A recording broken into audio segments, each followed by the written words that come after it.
Olá, peritos, sejam bem-vindos ao Viver de Perícias, no canal em que nós falamos sobre perícias judiciais. E o tema do vídeo de hoje é bastante importante para quem está iniciando, onde nós vamos falar sobre detalhes sobre a documentação do seu cadastro como perito judicial. Falhas nessa documentação ou imprecisões que pode ter, ou eventualmente um documento que esteja faltando, vai tornar o seu cadastro não completo, incompleto, e isso pode causar problemas para você. Pode ser que você não receba nomeações justamente porque na conferência da sua documentação pode estar faltando uma documentação ou pode estar faltando alguma informação que é importante. E eu quero começar falando sobre esse site aqui. É o site do Tribunal de Justiça de São Paulo, né, que é o portal dos peritos, né, o Auxiliares da Justiça, que você pode encontrar nesse endereço aqui, tá? Eu estou utilizando aqui do Tribunal de Justiça de São Paulo, mas você deve utilizar, deve procurar o portal ou as informações que constam no tribunal que você atende. Mas no decorrer desse vídeo você vai ver que a gente utiliza muitas informações que são de âmbito nacional, tá? Então não vai ter muito problema, não vai ter muita diferença, acredito eu. Tá bom? Nesse site aqui, então, dos auxiliares da justiça, aqui embaixo ele apresenta aqui documentos obrigatórios que você tem que juntar, mas tem mais informações aqui importantes, aqui embaixo, tá? E eu quero, tem uma coisa bem interessante aqui, que essa, vou aumentar aqui para vocês verem, que é essa nota técnica aqui. Ok, então a gente está aqui com a nota técnica, e ela tem uma informação bem interessante, que é isso aqui, ó. Criação de novo campo biografia na busca. Busca por textos inclusos na biografia do auxiliar da justiça. Então, isso deve existir já em outros tribunais também, não só aqui de São Paulo, mas, por exemplo, o magistrado, o juiz, ou enfim, o analista, ele está procurando lá um perito que faça avaliações de imóveis urbanos. Então ele pode digitar ali no campo de busca, né? Esses termos que ele digita ali vai ser vasculhado dentro do seu campo da biografia, tá? Então é importante você colocar dentro da sua biografia quais são os laudos que você faz com mais detalhamento, né? Então, por exemplo, eu sou engenheiro civil, então eu vou colocar ali avaliação de imóveis urbanos, vou colocar ali renovatórias de locação, né, revisionais de locação, vícios construtivos, patologias. Se você faz uso capião, você tem que escrever a palavra uso capião ali, porque é o termo que vai ser feita a pesquisa. Então imagina a situação, o juiz está ali com um processo, vão ter que fazer aqui uma perícia, né, sobre esse assunto aqui, né? Então você vai utilizar lá os tipos, quais são as perícias que você realiza, né? Então a gente às vezes costuma colocar só uma coisa mais genérica ali nas nossas atividades, né? Então coloca ali avaliação de imóveis, né? Mas é importante também você colocar ali renovatórias de locação, né? Revisionais de locação, e descendo com mais detalhes, porque são os termos, né? Imagine quais são os termos que podem aparecer numa pesquisa para busca de perito. Então é importante que na sua biografia você tenha, né, especificado com mais detalhamento, né, usando as palavras-chave, as palavras que são utilizadas para uma busca, para esses termos que podem ser importantes para a sua nomeação, tá bom? Vamos voltar aqui. Pessoal, e outra coisa que eu queria falar nesse site aqui é esse provimento aqui, ó, tá? O provimento é do Conselho Superior de Magistratura, número 2306 de 2015. Né? Você vê que tem bastante informação aqui, tá? Mas eu queria falar sobre esse aqui em especial, que é esse provimento aqui. Tá? Então, do Conselho Superior de Magistratura, tá? Então isso aqui vale aí para o Brasil inteiro, e você vai verificar, vamos ver quais são os itens que eu quero ver aqui. Então, artigo 2º, né, vou até aumentar aqui para a gente ver melhor, que fala justamente sobre a nomeação do perito, né? Então, Os peritos serão nomeados dentre aqueles legalmente habilitados. E o parágrafo 2º, olha só que interessante. A escolha recairá preferencialmente sobre profissionais da sua confiança, que já estejam inscritos no cadastro de auxiliares de justiça por nomeação direta ou por sorteio eletrônico, a critério do juiz. Tá? Então, assim, existem juízes, existem varas que fazem realmente um sorteio, colocam uma lista lá e a gente vai sortear. Mas a grande maioria é por nomeação direta. Então, o juiz ele busca ali um perito que ele já conheça, ou que ele tenha ou ele já tem confiança naquele tipo de trabalho que ele executa.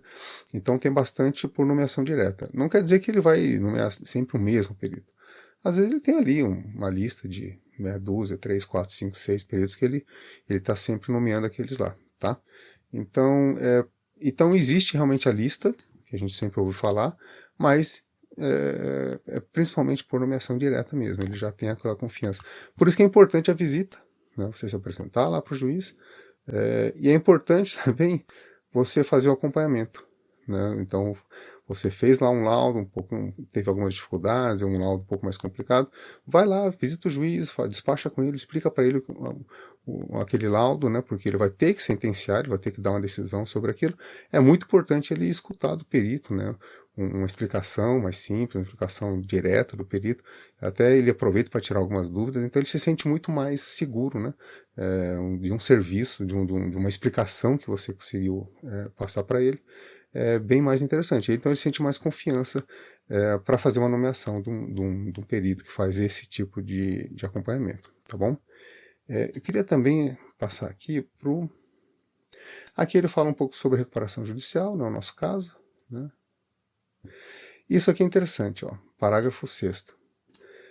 Então, não pode ser nomeado se você é profissional, né, o perito, que ele seja cônjuge, companheiro, parente em linha colateral até o 3º grau do magistrado, do advogado, que faz parte do processo, né, ou de um servidor daquela vara em que tramita o processo, né? Então, nesse caso, você declara seu impedimento, suspeição, ou declina aí da nomeação, tá? Então, se a sua esposa é o juiz, ou é o advogado do caso, né, você não pode atuar como perito. E aí ele fala um negócio interessante aqui, ó, parente em linha colateral até o 3º grau, né? Então, até o 3º grau do juiz ou dos advogados também não pode participar. E o que significa parente em linha colateral até o 3º grau, né? Então, 1º grau são aqueles parentes que estão ligados diretamente a você. Então, seu pai e sua mãe, na linha ascendente, é 1 grau, tá diretamente a você. Seus filhos são também de 1º grau, porque estão ligados diretamente a você. Agora, o teu irmão, né? Então, você teve que ir para o seu pai e depois ir para o seu irmão. Então, o seu irmão é de 2º grau, tá? Da mesma maneira, por exemplo, seus netos são de 2º grau, porque o seu filho é de 1º grau, e aí o seu neto, você tem mais 1 grau para chegar no seu neto. Então, de 2º grau seriam seus netos. Seus avós também são de 2º grau, tá? Irmãos, então, o seu irmão é de 2º grau, porque vai para o seu pai e desce para o seu irmão, os avós e os netos. E 3º grau, aí entram tios e sobrinhos, né? Então, o seu tio, você teve que ir até o seu avô e depois ir para o seu tio, entendeu? Então é 3º grau, tá bom? Primo é parente colateral de 4º grau, tá bom? Então não entra aí nessa relação. Olha, aqui no artigo 4º, né? Então ele fala sobre a documentação que você precisa apresentar ali como perito judicial, né? Então ele fala que você vai apresentar currículo com informações profissionais, uma foto recente, qualificação pessoal, indicação do seu CPF, né? Experiência técnica ou científica, experiência em área de atuação e e-mail de contato, né? Então tem um anexo 1 desse provimento aqui, que está lá no final, a gente vai ver mais para frente. Você vai indicar também quais são as cidades, as varas, os fóruns que você quer atualizar. E aí diz o seguinte: somente será apto a constar na lista dos candidatos se você tem que apresentar toda a documentação, né? Então toda a documentação obrigatória tem que ser juntada, sob risco de você não ser nomeado, tá bom? E no artigo 8º, é importante você ler isso aqui com mais atenção, mas eu quero partir para uma parte mais importante, são os pontos principais aqui que eu quero comentar. Nesse artigo 8º aqui, ele fala sobre renovação e atualização da documentação, tá? Eu tive uma situação em que a minha documentação estava bastante desatualizada, né? E eu realmente parei de receber nomeações. Achei estranho, diminuíram drasticamente. E aconteceu isso, eu tinha lá a documentação bem desatualizada. Então você precisa aqui, ó, manter a sua documentação atualizada, tá bom? A minha recomendação é aqui ele diz para você atualizar pelo menos todo ano, né? Mas hoje, por precaução, eu faço a cada 6 meses. Então, a cada 6 meses eu tiro todas as certidões negativas novamente e junto lá, tá bom? E ele fala aqui, ó, para renovação bastará o interessado confirme os dados, né? E atualização das certidões, tá bom? Então você vai tirar novamente certidão negativa civil, criminal, estadual, municipal, federal e vai juntar lá novamente, tá bom? Deixa sempre atualizado, assim como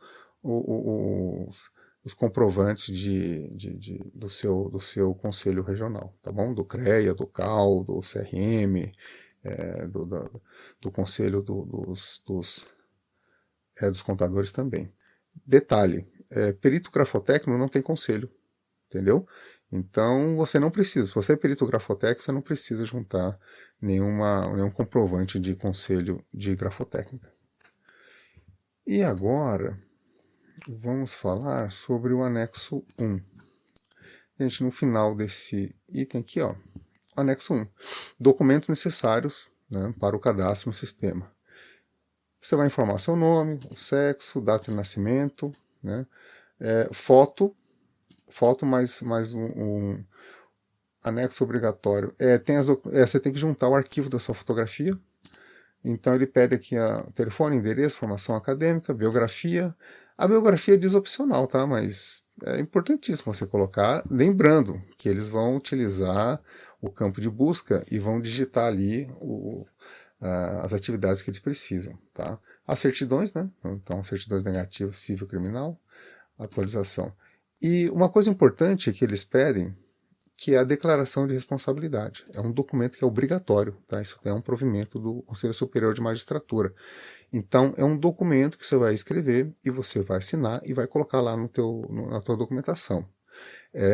Eu disponibilizei aqui na descrição do vídeo um link para você baixar um modelo dessa declaração para você juntar. Então, tá vendo aqui? Ele é obrigatório. Sem esse documento, o teu cadastro está incompleto. Tá? Então baixa ali na descrição para você juntar no seu cadastro como perito judicial, tá bom?